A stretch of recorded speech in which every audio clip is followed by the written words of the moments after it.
in the other hand by a negative sign, and it became negative 500. And we have 0 on the left hand side. So we moved 500 to the right hand side by negative sign, so it became negative 500. And we distributed x over x minus 5. So x by x equals x power 2, and then x by 5 equal 5x, and the negative sign is being written. So we have x squared minus 5x minus 500. Can we factorize it? Yes. It's an ordinal trinomial. How to factorize it? I think it's easy. How to do it? So 0 on the right and the left hand side, and on the right hand side we can say 500 is equal, but what are the factors of 500? We can say it's 5 by 100. But I don't agree with you to the point. Why? Because if we multiplied 5 by 100, and so the difference between 5 and 100 is not 5. That means if we suppose that 500 is 5 by 100, so 100 minus 5, so we have the difference between 100 and 5. So 100 minus 5 can't be equal 5. So I want another two factors, which are their product will be equal 500, and the difference between of them will be 5. What are those factors? Yeah, I'm listening to someone thinking. Yes, it's 25 by 20. Yes, 25 by 20 equal 500. And the difference between 25 and 20 is 5. So you can factorize it as the following. Two brackets, and then x squared, maybe we can write it as a product of x times x. And then 25 and 20. And the greatest value, which is 25, will be written by a negative sign. Yes, and the other value will take positive sign. Why? Because the greatest value will take the middle term sign, which is negative. So now we have two factors multiplied by themselves, and the result is 0. So maybe the first factor equals 0, and maybe the second factor equals 0. Then we have x equal positive 25 and x equal negative 20. So x equal negative 20 will be refused. Why? Because x is the length, and the length can't be a negative. The length should be positive. Yes. So its length will be 25. So its width, yes, that's very good. You're very good students, will be 20. Because of what? Because its length is more than its width by 5. That's very good. This were number 4. Okay, let's move to number 7. And number 7 says a right angled triangle. Its side lengths are 2x and 2x plus 1 and x minus 11. So it's right angled triangle. But we don't know what is right angle. Find the value of x and calculate the perimeter and the area of the triangle. So let's write the sides of the triangle. The first side is 2x, and the second side is 2x plus 1, yes, plus 1. And the third side is x minus 11. So this is number 7. Yes, page 23. Please concentrate with me very much and follow me step by step. Yeah, follow me step by step. Now, we don't know where is the right angle, and where is the hypotenuse, and where is the sides of the right angle. But we know another thing. What is it? How can you guess who is the hypotenuse? Yes, it is the longest side of the three sides. What is the longest side of the three sides? Is it 2x? Or maybe 2x plus 1? Or maybe x minus 11? I'm waiting to hear your answer. Yes, it's 2x plus 1. How did you get it? Because 2x plus 1 is more than 2x. and of course is more than x minus 11. 2x only? Yes, we added 1 here. So 2x plus 1 is more than 2x. But x, we will subtract 11 from x. So 2x plus 1 will be more than x minus 11. So the greatest side here is what? Is 2x plus 1. So the hypotenuse will be 2x plus 1. Yes, I heard you. You are saying that there is a theorem of Pythagoras will be done here. Yes, that's very good.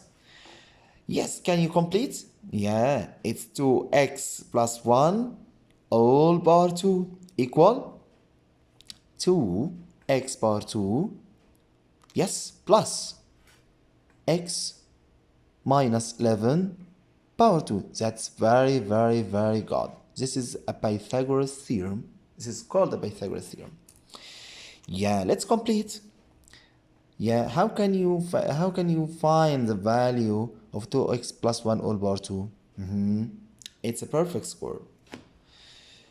Yes, the first term will be squared 4x power 2. Yes, and the second term will be squared 1 squared, and which is equal 1. And the middle term will be positive 2 by the first, by the second, 2 by 2, 4, x by 1, x. And equal 2x all squared. So 2 squared 4 and x squared. That's very good.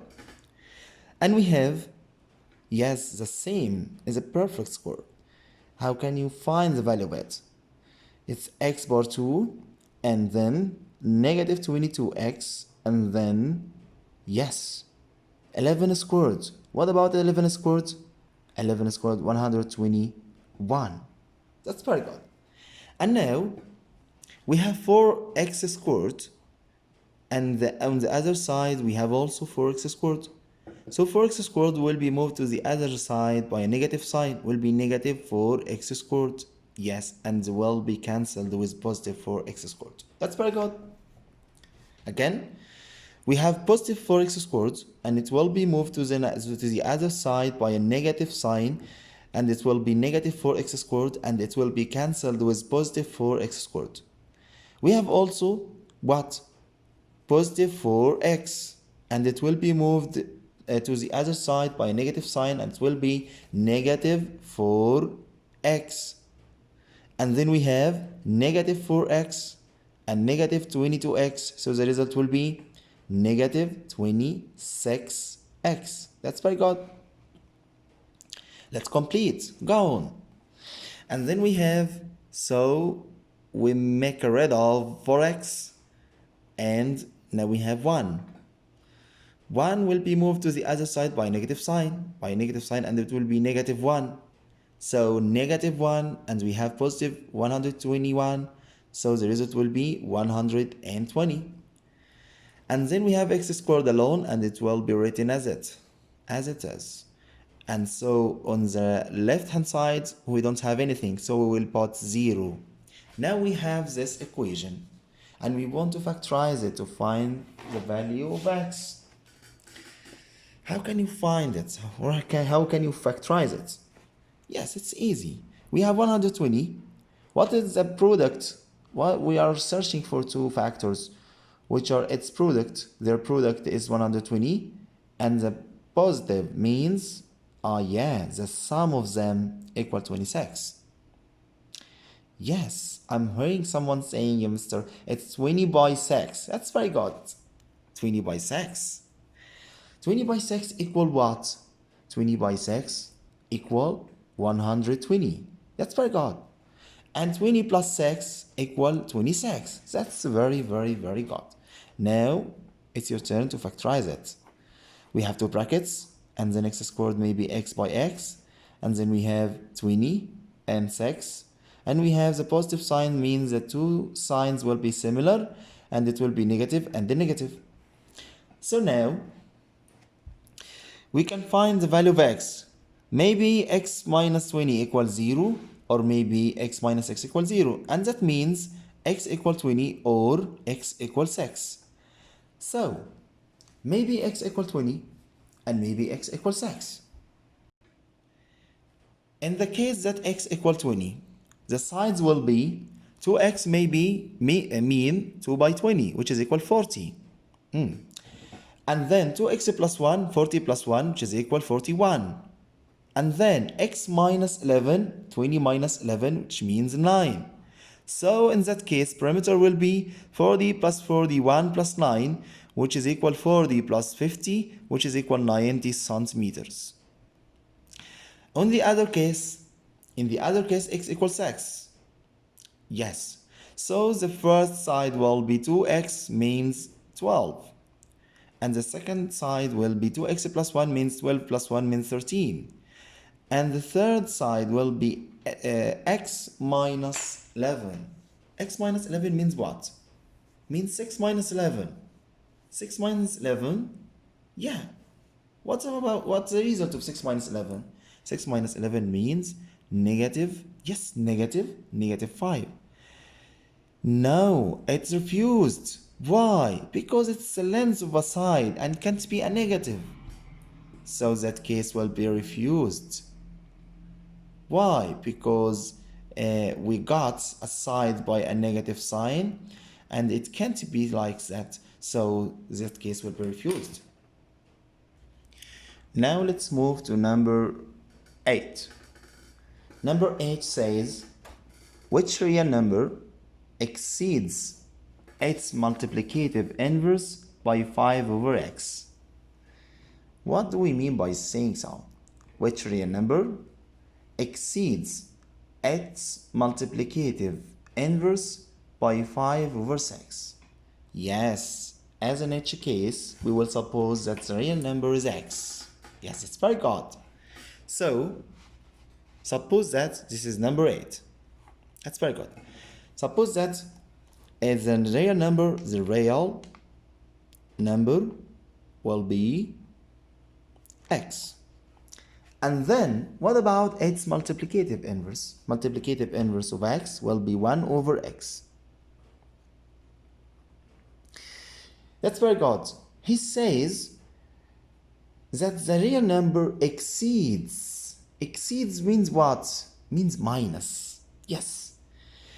Really exceeds, always exceeds means minus. So x minus 1 over x, so the result will be 5 over 6. Again, we suppose that the real number is x, so its multiplicative inverse will be 1 over x. And he said that the real number exceeds its multiplicative inverse by 5 over 6. What do we mean by the word exceeds? Always word exceeds means negative. So x minus 1 over x, the result will be 5 over 6. That's very good. Now, how can we find the value of x? Really, we have x in the denominator. And we should make rid of it. How do we do that? Yes, I'm hearing someone saying, multiply the two sides by x. So x by x will be x squared. That's very good. Minus 1 over x times x equal 5 over 6 times x, which will be 5x over 6. That's very good. Now x will be cancelled by the other x in the denominator. So we have 1. So we have x power 2 minus 1 equal 5x over 6. Now we want to cancel the number 6, which is written in the denominator on the right hand side. Yes, by the same way, multiplying the two sides by 6.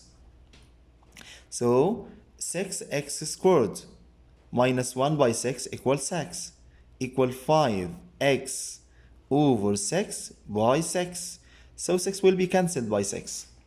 So the final result will be 6x squared, and the negative 6 will be written over there, and we will move 5x to the right, to the left hand side by a negative sign, and it will be negative 5x. Again, we move the 5x to the left hand side by a negative sign, and it will be negative 5x. So the right hand side will be 0. So we don't have anything on the right hand side. And now we have 6x squared minus 5x minus 6. Yes, I'm hearing someone saying we will multiply 6 by 6. Yeah, so 6 by 6 equals 36. So we have x squared minus 5x minus 36 equals 0. And then, what about 36? Maybe 6 by 6? And we want the difference 5. No, it can't be 6 by 6. Maybe 9 by 4? Let's try it. 9 minus 4 equal 9 by 4, yes. 9 minus 4 equal 5. That's very good. It's well gone. So we have two brackets and then equal 0. And then we have x and x. 36, yes, 4 and 9. And then the signs will be 9 will take the negative sign and 4 will take the positive sign. And then we have another step. What is it? To divide by 6, as we multiplied by 6 before. So now we have to divide by 6. So 9 over 6 and 4 over 6. Now we have to simplify. Dividing by 3 equal 3, by 3 equal 2. So dividing by 2 equal 2, by 2 equal 3. So now we have 2 will be multiplied by x, and the result will be 2x minus 3. And 3 will be multiplied by x, and then it will be 3x plus 2, which is equal 0. And now we have two factors multiplied by itself, and the result is 0. So maybe the first factor equals 0, and maybe the second factor equals 0. Then maybe 2x equals 3, or 3x equal negative 2. So x equal to 3 over 2, or x equal negative 2 over 3. Yes. We want to make sure that our solution is right. How can we do that? The multiplicative inverse of the x is 2 over 3. Let's write 3 over 2 minus 2 over 3. What will be the result? The result will be 2 by 3, 6, 3 by 3, 9, 2 by 2, 4, 9 minus 4 will be, yes, 9 minus 4 will be 5. Yeah, the result will be 5 over 6. That's very good. Let's move to the other one. It's, again, its multiplicative inverse will be 2 over 3, because 3 over 2, its multiplicative inverse will be 2 over 3, and then 3 over 2 minus 2 over 3 will be 5 over 6. So that's right. Now we will move to the other one. Its multiplicative inverse will be negative 3 over 2, and then negative 2 over 3 minus negative 3 over 2. What's the result? What will be the result? What the result will be? Yes, we can say that it's negative 2 over 3, and negative by negative equal positive, and 3 over 2, and then we have 3 by 2 equals 6, 2 by 2 equal 4, so negative 4, and 3 by 3, 9, so plus 9, negative 4 plus 9, which is equal 5 over 6. So both of the two solutions are right. So we arrived to the end of our lesson today. And now we are going to take our homework. So it's number 4 and it's number 5 and 6 and 9. So our homework today will be number 5 and 6 and 9, page 23. Thank you so much.